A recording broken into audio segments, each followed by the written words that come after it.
Armed Forces of the Philippines nilinaw na ang pagpapatupad ng Red Alert status ay bahagi ng kanilang internal preparations. May buong detalye dyan si Bombo Bea Pinisa.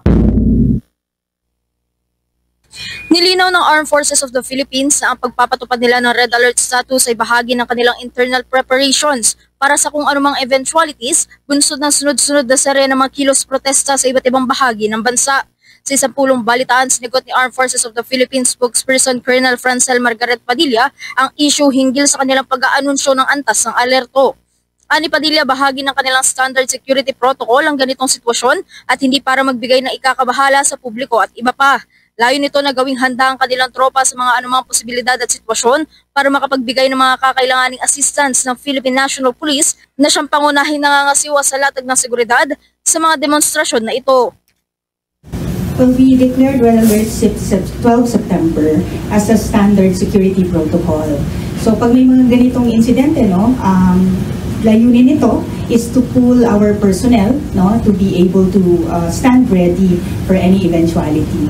So this is not to sow any panic, but sa amin sa Sandatahang Lakas ng Pilipinas, internal yon para sa amin, para kami naman ay maging handa for any eventuality. Ang primary pa rin po dito as the Philippine National Police and the Armed Forces of the Philippines plays a supporting role sa peace and order.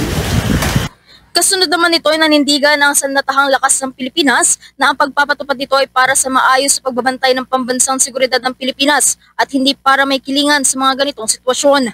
Ani Padilla, bagamat nire-respeto nila ang ilang mga pananaw ng mga dating miyembro ng Armed Forces of the Philippines, ay nananatiling apolitical at profesional ang kanilang tropa.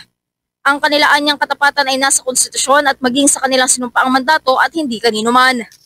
Sa ating mga kasundaluhan, respect their views and syempre kung ano yung sa loobin ng bawat sundalo natin sa Armed Forces of the Philippines. But as we wear the uniform, we do not have any other color than the uniform that we wear. So ang allegiance po natin is to the flag and to the duly constituted authority. Andyan po ang pagsunod natin sa Constitution.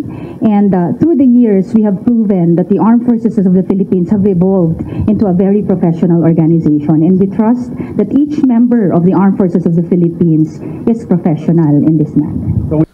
Samantala, pinabulaan na naman ng Armed Forces of the Philippines ang ilang mga pahayag na ang pagtataas-anya nila ng antas ng alerto bunsod ng mga sunod-sunod na kilos protesta ay isang political-driven act. Giit ni Padilla, ang inisyatibong ito ng Sandatahang Lakas ay bahagi ng kanilang pagtupad sa mandato na protektahan ang pambansang seguridad ng Pilipinas at hindi para protektahan ang sinumang politiko.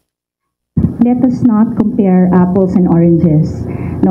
Ang pag-red alert namin is for security, national security in general, and not for any political color. Na mga updates mula dito sa Quezon City, ito si Bombo Bea Pinisa and this is Bombo Radio Philippines, the #1 and most trusted source of news and information. Basta Radio, Bombo! For the most trusted source of news and information, visit our website at www.bomboradio.com. Follow us on Bombo Radio mobile app, Facebook, YouTube, TikTok, and X, formerly Twitter. Like, share, and stay connected. Anytime, anywhere.